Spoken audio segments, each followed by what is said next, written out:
Welcome to the Long Live Alternative Parties podcast. Stay friends. We have another exciting guest on the podcast. Interestingly, he has the same name as me. He goes by Andy. And yesterday, we interviewed somebody else who was another Andrew. So there's a lot of Andrews on the podcast recently. His name is Andy Kaplan, the guy we are interviewing today. And he is in the state of Georgia, and he's with one of the great alternative parties. So welcome to the podcast, Andy. Yeah, thank you, Andrew. And I just want to correct one thing that you said. Actually in South Carolina, not Georgia. Oh, I'm sorry. I saw on the phone it came Georgia, so that's why Georgia was in my head. So I apologize for that. So please tell us what party you represent. Yeah, so I represent the Forward Party here in South Carolina. Okay, and what led you to the Forward Party? Yeah, it's a great question. So, I've never, throughout my adult life, had any real aspirations for public office, but over the past 10 years, 15 years, just have become increasingly frustrated with what I've seen from the two major political parties and just some of the gridlock and the constant arguing and the lack of progress that it seems like we've been able to make. And I finally decided, I can be frustrated by it, I can complain about it, or I can try and stand up and do something about it. And that's what led me to go ahead and consider running for office. But I just wasn't really comfortable running with either of the two major parties. And as I just did my own research, I stumbled across the Forward Party, and as I learned more and more about them, it was really surprising to me about how closely their philosophy aligned with my evolving philosophy. Okay. So please tell our audience which office you're running for. So I am running for the U.S. House office here in South Carolina's 5th District. Okay. Please tell us what the 5th District is. What area does it cover? What are the major cities? And what are the demographics of the area? Yeah. So it is really split into two different kind of geographical and demographic buckets. The first is what people would consider the suburbs of Charlotte. So we're right across the border from Charlotte. Okay. And that's York County and Lancaster County. Makes up probably over half of the population of the district. And then the second part is really more of what people would kind of consider the rural belt. And that is a number of counties in South Carolina that just really represent a much more rural population. So areas like Chester, Fairfield, Union, Cherokee, Kershaw counties. All right. And what's the number of registered voters approximately in this district? So the population is about 780,000, and I believe the registered voter is about 400,000. Okay. So I had the honor of going to your state earlier this year for a convention, and I loved it. I went to Myrtle Beach. How far is Myrtle Beach from your district? Myrtle Beach, so on the beach, just from depending on the different points in the district, you're probably talking about maybe 2 hours from that farthest east location. Okay, so it's not too far, but it's not super close either. Not to Myrtle Beach, no. Okay, yeah, it was a great experience. I loved your state. So can you please tell us what are the political demographics of the area? Is it a red or blue state? South Carolina, I believe, from what I know, is a very red state. So is that true from what I heard? And how about your district in particular? Yeah, I mean, you're spot on. I think South Carolina is traditionally a very red state, certainly nowadays. And the district follows along with that. I think that it has been anywhere from a plus 11 to plus 14 red district over the past probably 15 to 20 years. I think it's kind of followed that. Before that, I think it leaned more Democrat, but now you're probably talking about plus 11, plus 14 red. Okay. Okay, so it's gotten more red over the years. Definitely has. Definitely Okay. Okay. So what are the issues that your voters are concerned about in this election? And how are you planning on addressing these issues? Yeah, well, I think it just depends on, what part of the district it's in. So a more rural part of the district is going to have a different set of concerns than the suburbs of Charlotte. And I think they follow along pretty much, with some of the national issues. You'll see more of the farmer-based issues in our rural districts, job-based issues in the more rural areas. Cost of living, obviously, really, really impacting some of the rural counties in our district. And as you get closer to the Charlotte area, a lot of folks are going to be really worried about the growth and the impact that has on the communities here just across the border. Tremendous growth as the Charlotte area spills over into the South Carolina side of the border. So I think you're going to see a little bit of a difference depending on which area you're talking to. And then, of course, everybody's an individual. Everyone's got their own set of issues that they're focused on depending on their family and their individual circumstances.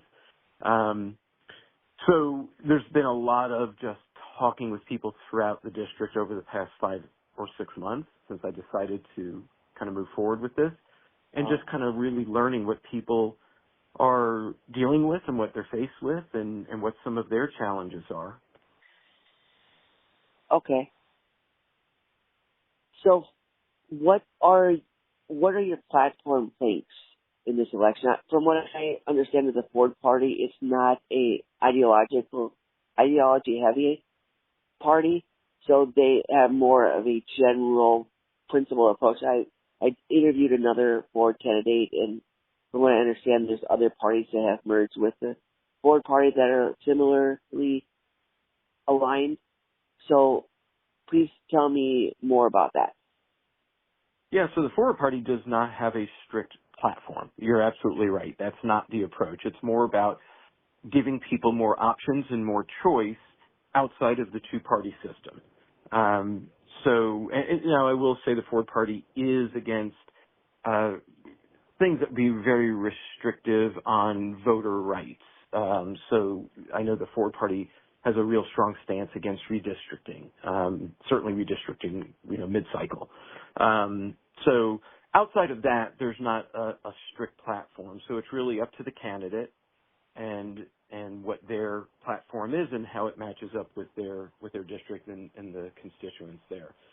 So for me personally, I believe that we are seeing an incredible amount of division in our society, and that division, which not only in our society but we're seeing in our politics, has really put us in a place where the two-party system is not as able to solve problems for the people around the country. We're dealing with the same issues year after year after year. We see a lot of arguing. We see a lot of debate. I think really we see a lot of performance, but we're not seeing a lot of change in order to benefit people. We see healthcare as an issue for decades now. Cost of living, always an issue. Affordable housing, of course, is a big issue right now, but we see people talking about it and debating it, but we're not seeing anything that really is being put forward to solve it because two parties won't work together. Okay.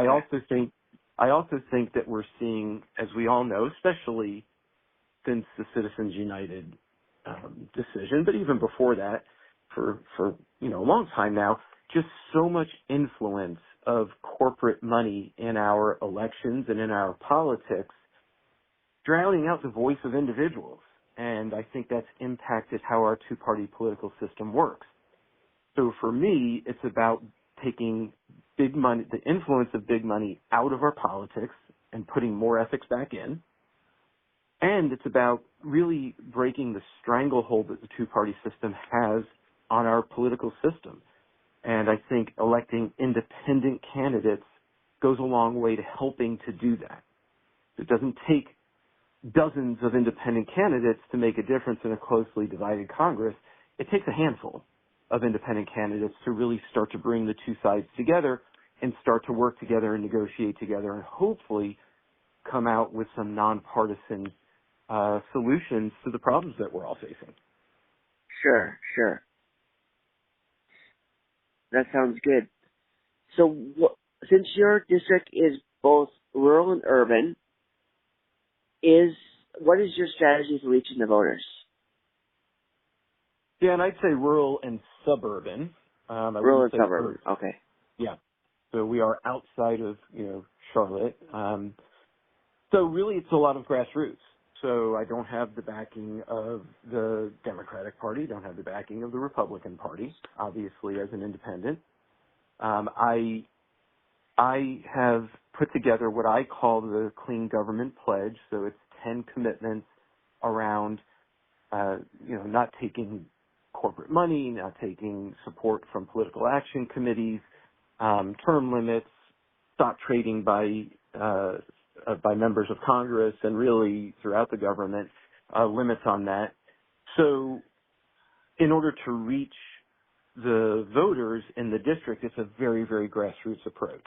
There is a lot of getting out to community events and talking to people.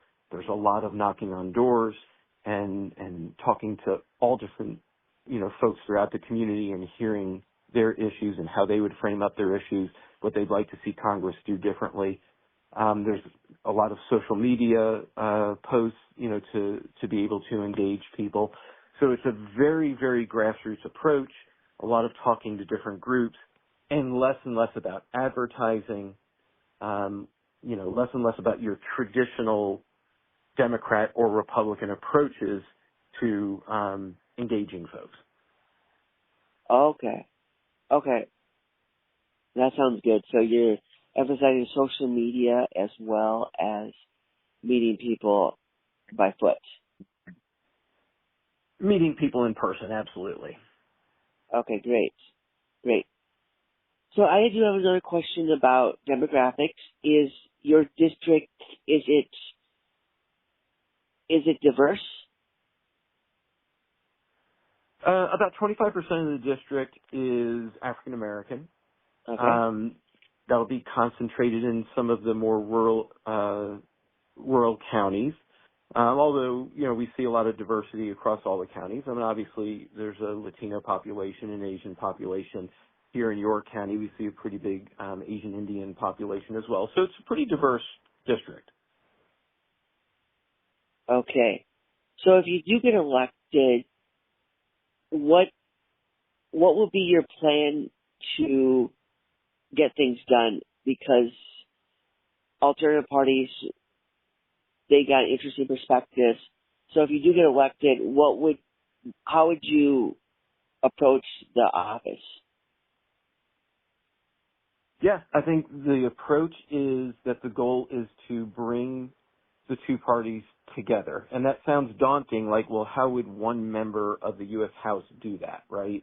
Yes. But in a really, really closely divided House, which it will probably be, I think most people expect the House to flip from Republican to Democrat after the midterms. We still have to wait and see how that plays out. But that's a pretty fair thing to feel. But it's still going to be very closely divided. I don't think we're going to see a 40-seat, majority for Democrats or Republicans. I think we're going to see a very, very small majority one way or the other. In that very closely divided and very small majority, a single or even better, a handful of independent-minded candidates can do that. And it's really Okay. especially with the majority, right? The minority, they have to be open to negotiating and be open to being more open to negotiating. If whoever's in the majority who has less of that, but they still have members, depending on the topic and on the particular thing that you're talking about, they still have members who are very dug in on. They're not even going to negotiate within their party. Like, this is my stance on this topic. We're not negotiating. That slims down that majority even more. We see it all the time. So one or two votes really makes a difference on a particular topic or legislation. And that's where an independent can say to the majority, look, there's got to be minority input into this. We've got to sit down with the minority, and we've got to work through some of these things and come to some kind of negotiation on some of these points, because it can't just be a partisan vote. And a few independent-minded members of Congress can do that, can make that happen. I think we saw that in the Biden administration when Joe Manchin, who was a Democrat, and Christian Sinema, who was a Democrat, but they kind of forced that issue, and to the point where they had to step away from the Democratic Party and become, independents. But they forced that issue to happen, and I think they helped force through some legislation that was more negotiated and less partisan for Democrats. Okay. So how about the other part of the Ford Party in South Carolina? Is the Ford Party there running other candidates, or are you the one that's representing the whole party by virtue of being the one running this election? So the Ford Party has candidates all across the country. They definitely have a whole number of candidates here in South Carolina. I am the only congressional candidate for the Ford Party in South Carolina, although they have a number of local and state level candidates across the board. Okay, good. That's good to hear. So, given that there's other options, what made you choose a congressional office over the other ones? Yeah, that's a great question. A lot of people have asked me that. I am 59 years old. I'll be 60 years old when the election happens for the seat. And, my goal is not and never has been to be a career politician, have no interest in that. My goal is making an impact now. And this seat is an open seat, so the current House member is running for governor. So it's an open seat, and I felt like this is just a good opportunity for someone to come in and at the congressional level, at the House level, have a really good opportunity to win that seat and, as I just discussed, make that real difference in a closely divided House.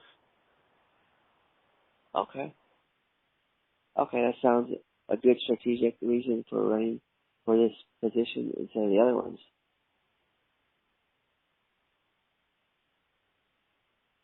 Andy, how can our audience support you in your campaign? Yeah, so I mentioned this is grassroots, and I can tell you right now, one person is not going to run a successful grassroots campaign on his or her own. That's just not happening, especially in a district like mine, which is so big geographically. It's so vast. And every part of this district is important. It's not just the suburbs of Charlotte. Every single county, every single community within the counties is important. So in order for a grassroots campaign to be successful, it takes volunteers. We need more volunteers who are willing to help knock on doors, who are willing to make phone calls, who are willing to help me get in front of different groups so that I can be talking to larger groups in addition to the individual discussions I'm having across the different communities. So that would be going to the website, signing up to volunteer. And that's really, I think, the biggest driver for a grassroots campaign. Of course, individual donations are important. I'm not stepping away from that. I don't take corporate donations.